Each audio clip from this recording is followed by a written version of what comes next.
And Rob and our entire family of staff and our great volunteers over there helping us to run everything so efficiently here.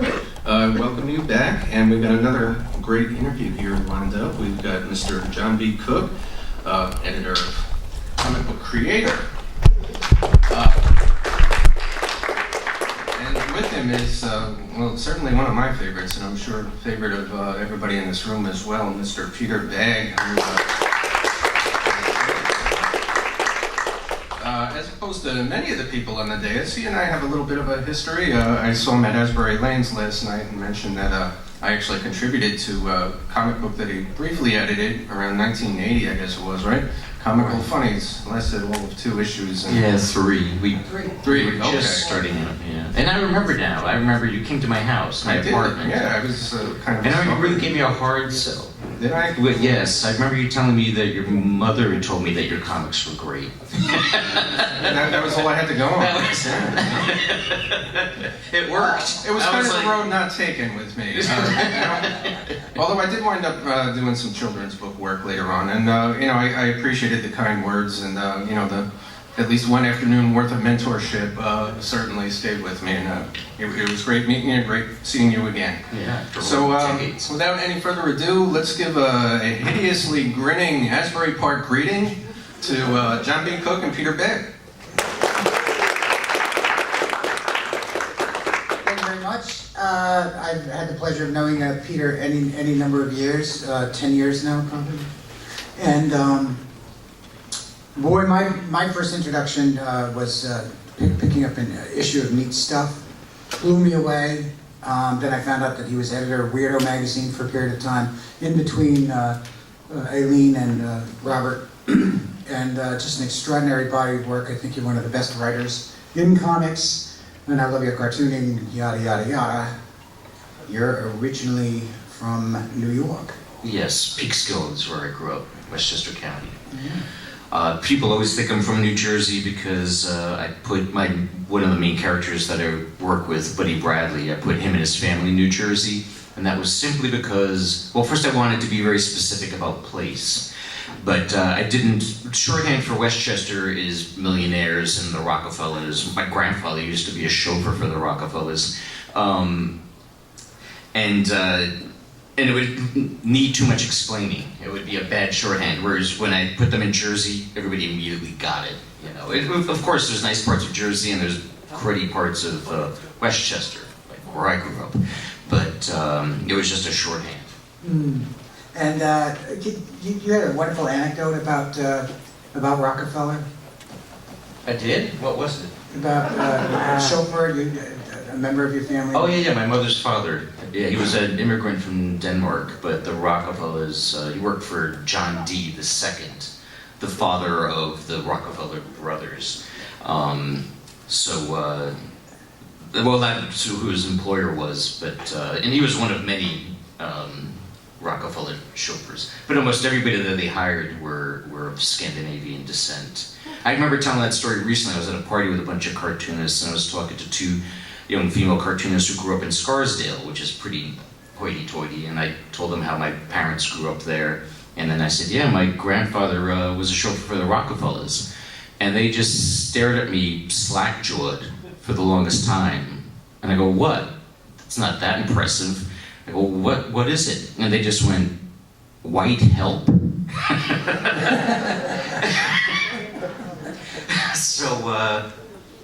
Yeah, and so my grandfather too, when I was growing up, Nelson Rockefeller, who my grandfather drove around when he was a little kid, we weren't allowed to make fun of Rockefeller ever. Nobody was allowed to criticize Nelson Rockefeller. My grandfather worshipped all of them. And we even had a dog named Rocky, which drove my grandfather crazy. He thought it was disrespectful. My grandfather insisted on calling him Blackie, even though the dog wasn't black. Blackie's all right. Yeah, Blackie's so cool. Yeah, he kept pretending that's what being a Blackie. And when my mother was little, the original Rockefeller, Jon D, the first, the one who made all the money, was still alive. He was like almost 100 years old. He was still alive. Really strange looking man. He had I don't know if people knew this, but he had an illness So he had no hair. He was bald, but he had no eyelashes. I forget what illness he had that he had when he was young, so he always looked rather strange for that reason. And by the time my mother, when she was a little girl, when she knew the original Rockefeller, the patriarch, he was all covered in liver spots. But he didn't understand why everybody hated him. So they said, one of the things he could do to improve his self-image is that whenever he saw little kids, to give them shiny new dimes. And of course, a dime is worth more, back then was worth more than $1 is now. So he'd be driving, like my grandfather would be driving him in the car, and they'd see a bunch of kids playing. He goes, "Stop the car." But this is the way he did it. This is the way old man Rockefeller did it. Because my grandfather would be like, okay. One time several times it was my mother would be playing with her brothers and some friends. And they had to get into the back seat of the limo one at a time and sit with this disgusting old man who would just say, "What's your name?" "Oh, here's a shiny new diamond." And my mother would be like, "Yes, Slithers." I won't weigh you off. Well, that was good. I told you it was a good story. How much now, we're probably all well aware of the Bradley family, of Buddy Bradley, and how much of that is the Bagge family? Oh, almost entirely. Probably the one big difference is Buddy Bradley's mother, Ma Bradley, is not, both physically and personality-wise, is nothing like my mother. She's actually based on pretty much all of my best friends' mothers.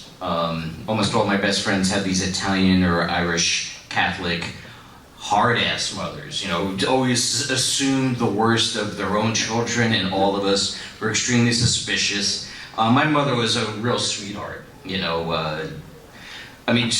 she was a nut for completely different reasons. She was very, very, first of all, she wasn't raised Catholic. She had a Scandinavian background, but she was like ridiculously sweet. She had a very sweet, gentle demeanor. She was crazy in a way that I don't think I could capture in the comic. Like, basically, she expected us all to be nice to other people, nice to each other, but other than that, she was the world's worst housekeeper, and she didn't expect us to clean.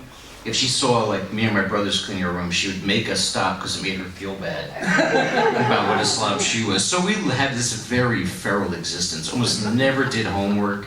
For some reason, my sisters are completely different. My sisters were straight-A students, and their room was tidy. I don't know where that came from. Me and my two brothers were, if back then, especially my two brothers, if they were giving out that diagnosis of Asperger's, my two brothers especially would have totally fit the bill. You have an older one and a younger one? Yeah, my older brother's passed away, but my younger brother's still around. And he's married with kids, but he's like a total recluse. Him and his wife spent all this money remodeling a 250-year-old house way in upstate New York. Beautiful old house, the 2 floors upstairs, just gorgeous.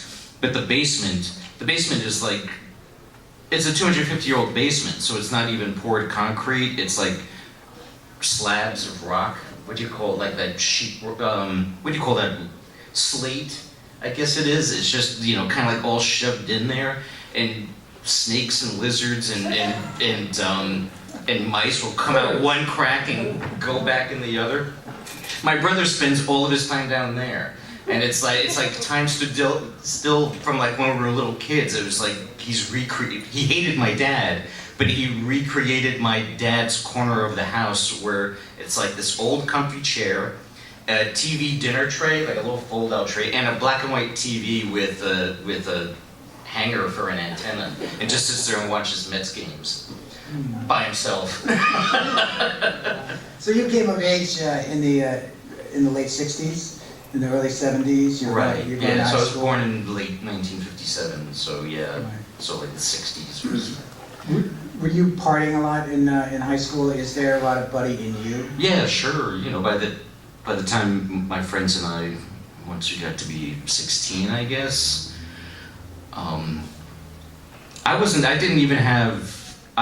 personally, I didn't have this interest or desire to drink or smoke pot or hang out at night.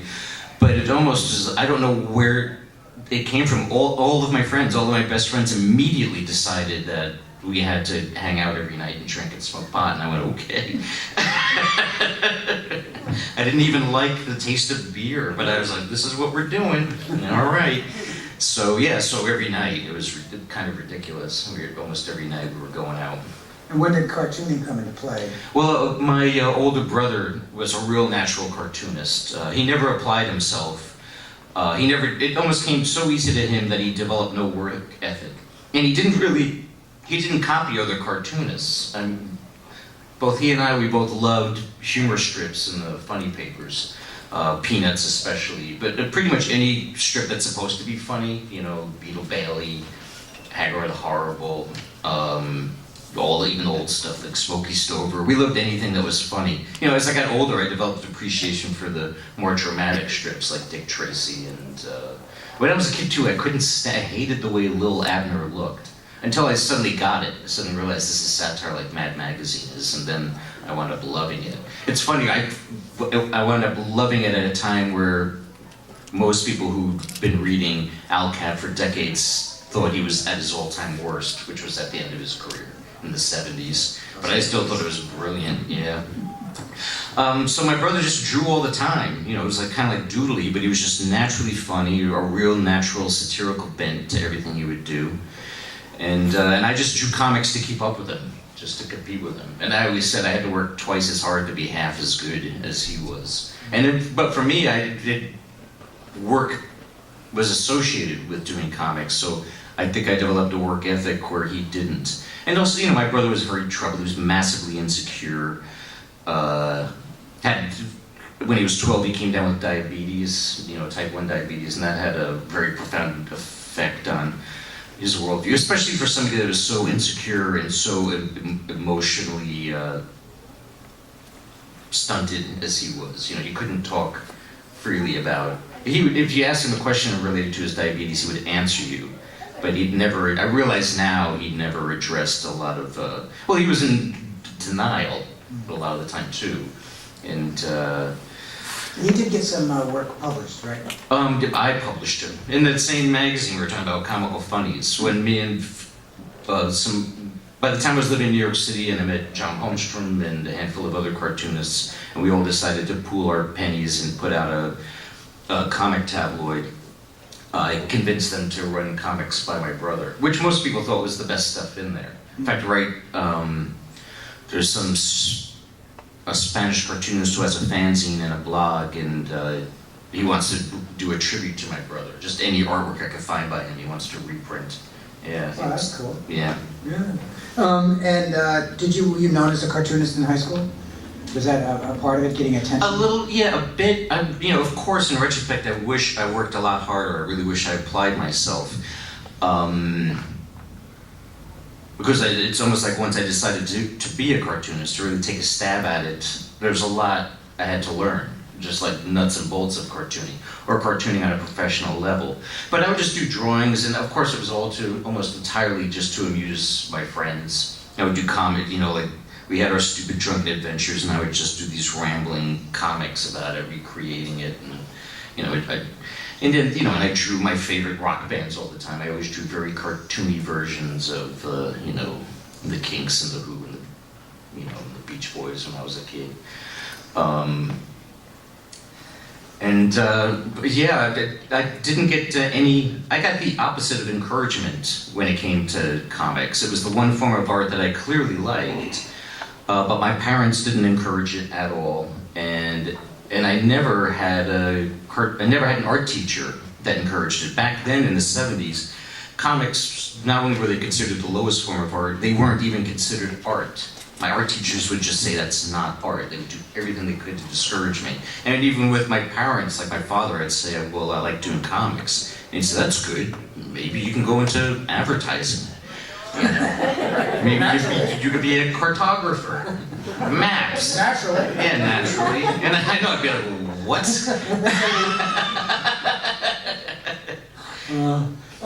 But you did attend the School of Visual Arts in New York City, did you? Yes. Like my grades were so terrible I couldn't get into it. You know, almost everybody, if you want to go to college, just get out of your hometown. don't want to be a plumber for the rest of your life or work retail the rest of your life, you'd go to one of the SUNY schools. And my grades were so bad I couldn't even get into any of them, although I really didn't want to. I didn't want to go to college, just go to college. So I just took a dumb job, started saving money, I started looking into the various art schools in New York City. And I settled on SVA for 2 reasons. One is they accepted everybody, and 2, they were the cheapest. So that's how I wound up at So SVA. Harvey Kurtzman wasn't a part of it? No, I didn't know who Harvey Kurtzman was. I loved Mad Magazine, but I didn't know who Kurtzman was until I started going there. I knew very little about the history of comics. I was a real novice. Once I started going there, not in the first year, but the first teacher I had who both drew comics and liked comics was a very strange artist named Jerry Moriarty, who did a comic strip in Raw called Jack Survives. And he could see that my drawing style was cartoony, so he was encouraging me to... He told me about Harvey Kurtzman, who taught there. I hadn't signed up for Kurtzman's class yet. And then I would sit in on his class. I wound up dropping out. After 3 semesters, I dropped out, but I would sit in on Kurtzman's class now and then. And he wasn't a very good teacher. He was basically babysitting by that point. But yeah, and the students would act up so much that he would practically start crying. Drew Friedman and Mark Newgarden. They were such assholes. Great cartoonist. Don't get us wrong. Well, they actually feel bad about it now. They think back on those days and they're like, what was wrong with us?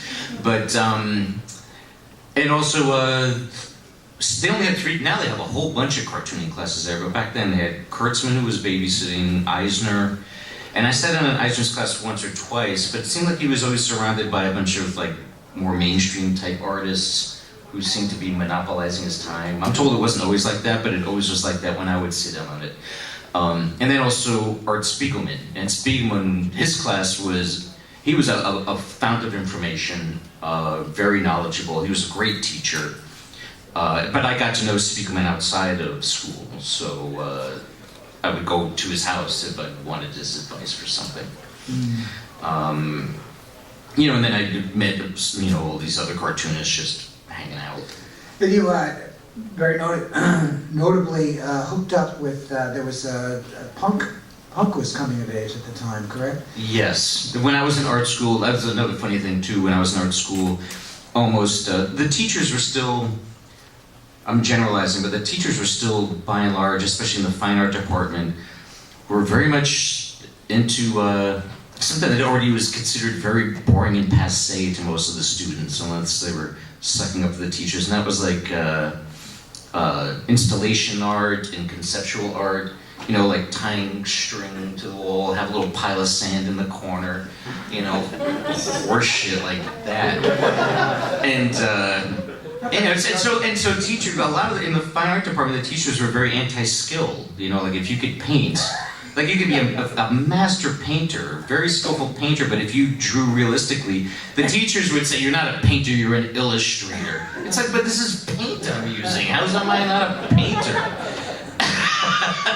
Facility, yeah, it was like this reverse snobbery, and it was very difficult to find a teacher who would teach you skills, applicable skills.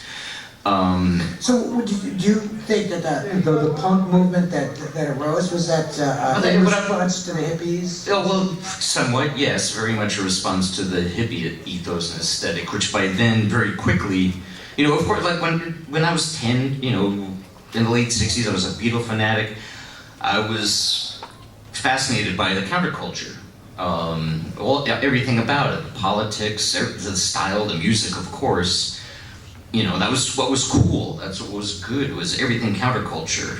But by the mid '70s, that had kind of become mainstream culture very quickly, and the hippies almost, in the real sense of the word, became conservative.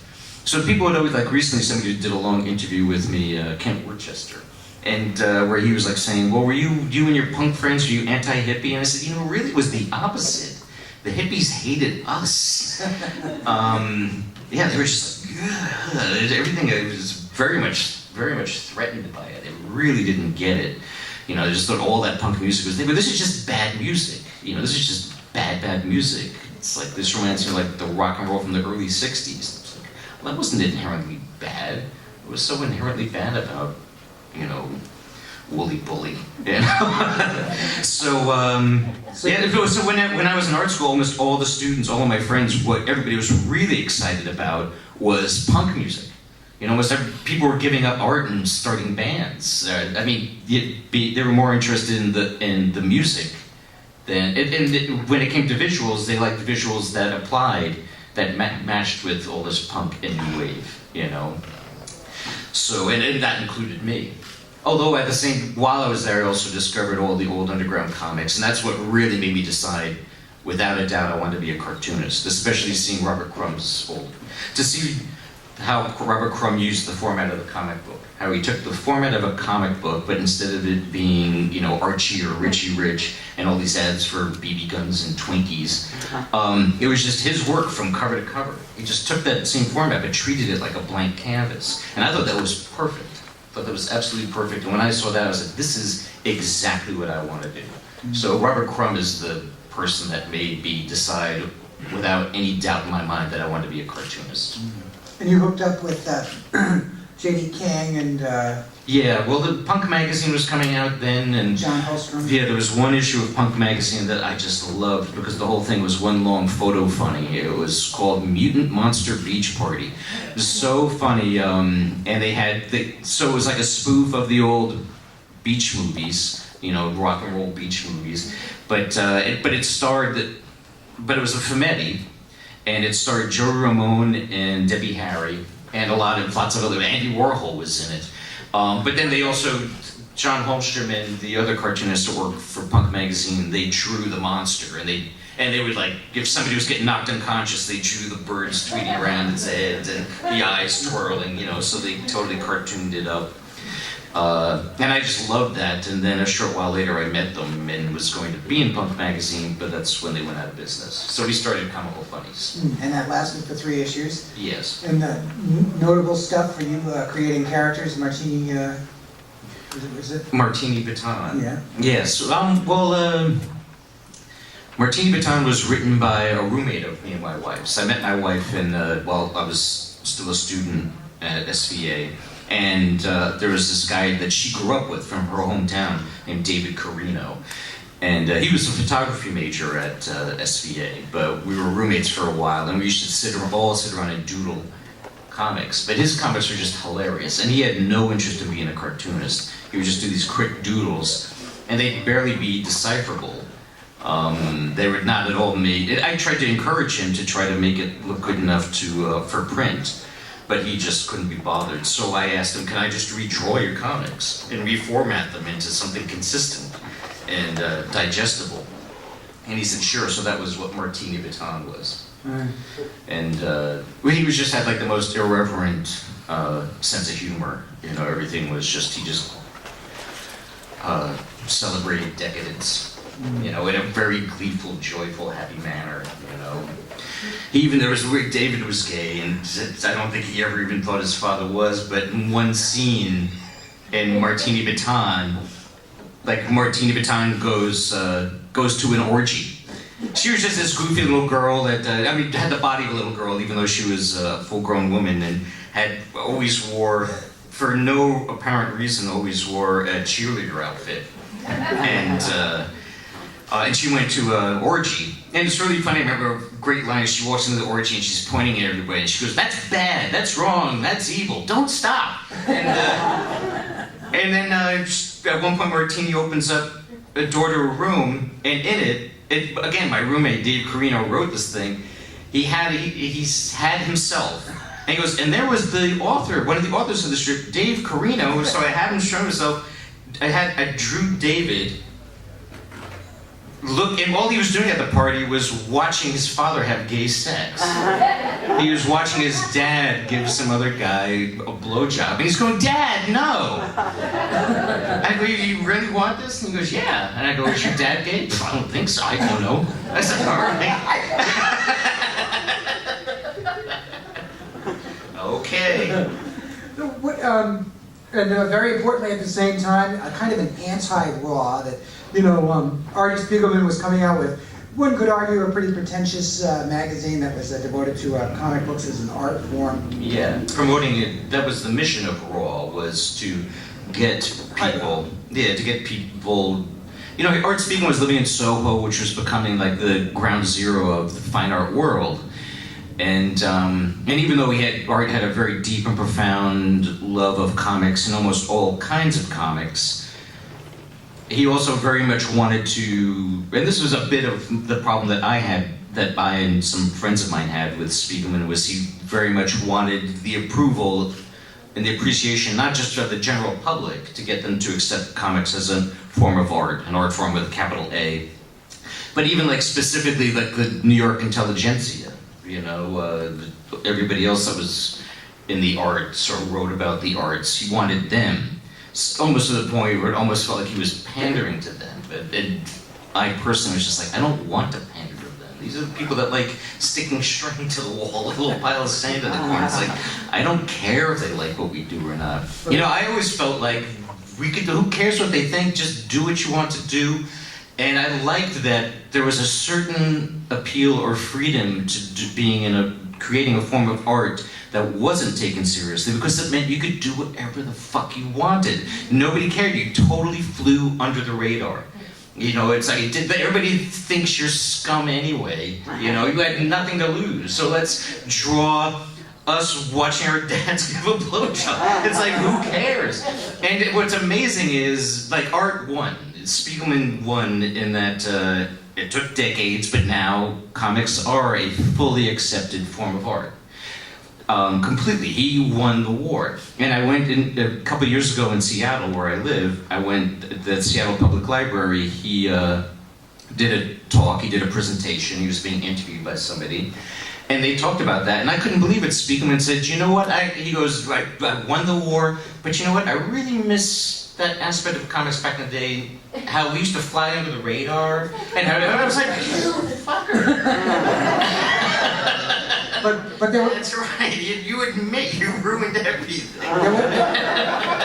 there was a certain cartoonist out in Davis, California, though, who wanted to do he was very reactionary towards Raw, and he came out with a magazine called Weirdo, Right. and he's arguably the greatest cartoonist in the.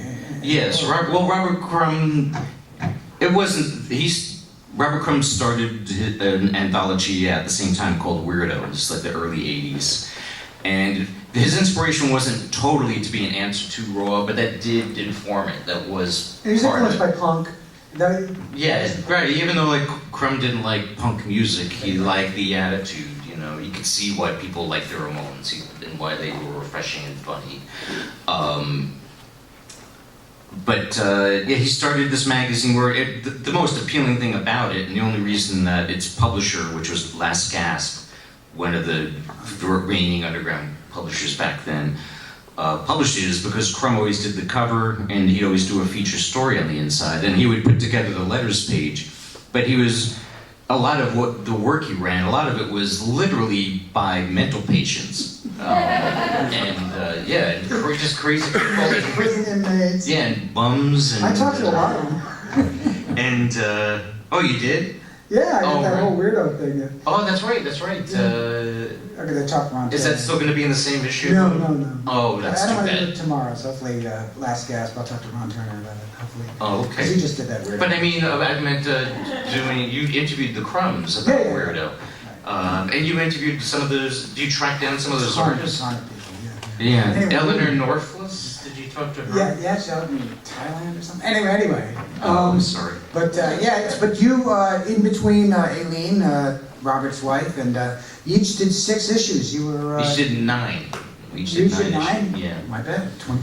Yeah, so for 3 years. Yeah. Managed to get through. And I wanted to keep going, but by the mid-'80s, Fantagraphics offered me my own title, which I couldn't turn down. I didn't even expect them to. I showed them some work of mine, but I didn't think they were going to offer me my own title. And that was neat stuff. And that started in 1985. So for a couple of years, I tried to do both at the same time, both Weirdo and neat stuff, but I felt that both were suffering because of it. Because I was supposed to get 3 issues out a year of both. And Fantagraphics wanted me to do even more than 3 issues a year of neat stuff, and I was just killing myself. It was way too much work. You did, in My Room, did you do that for Weirdo? What did you do? Yeah, I believe that was in Weirdo, yes, yes. That's one of the best stories I think you've ever done. Oh, thanks, yeah, it was about some middle-aged guy that, The news, yeah. And he was a combination of, when I moved to Seattle, I met a guy named Denny Eichhorn, who wound up writing a series called Real Stuff. So it was partly based on Denny Eichhorn, and he was a mixture of Denny Eichhorn and John Holmstrom, that character. And you introduced Meet the Bradleys.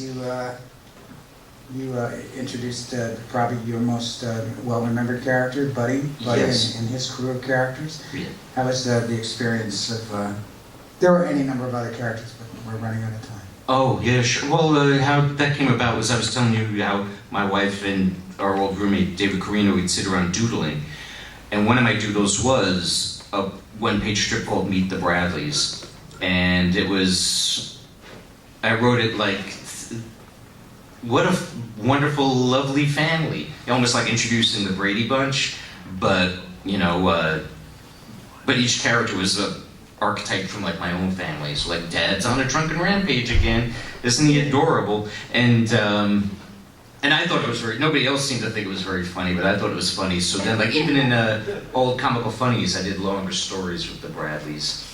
And you know, it's a little, you know, they were a little bit, yeah, so on the surface it looked like a wholesome American family, but underneath the surface it was all the dysfunction of a real American family, you know. Somewhat like The Simpsons, you know, when The Simpsons started, I was like, that's like the Bradleys. Except that The Simpsons very quickly became something very different. They were just this, there's just this template upon which they satirize every single aspect of American culture. You know, it's pure satire, you know. And whereas the Bradleys became very specific and very personal. Yeah, right. And you were really telling an epic story about this young man's life, and right. And I never it wasn't intended necessarily comedic. It was a true feeling story. Yes, and I never intended for Buddy Bradley to take over. It's just that he represented myself more than any of the other characters did, and he was never intended to be purely autobiographical, and he isn't. But because of his place in this family that was similar to my own family, I related to him more. And for that very simple reason, I had more story ideas for him than the rest. Mm-hmm. So even in Neat Stuff, he was not only taking over the Bradley family stories, he was taking over the whole comic book. Mm-hmm. So when I started Hate, I thought, why don't I just make the whole comic about this one character? Mm. And what was the, so you stopped Hate because it was an anthology, and Neat Stuff, and you wanted to move on to Buddy Central? Yeah, well, one thing is, Fantagraphics insisted that Neat Stuff come out in a magazine format, which I never liked. I wanted a comic book format. I didn't want that bigger magazine format. But that magazine format, at least back then, was a way to separate more adult or independent material from mainstream stuff. Because there was also Weirdo was in that format, American Splendor by Harvey Peacock.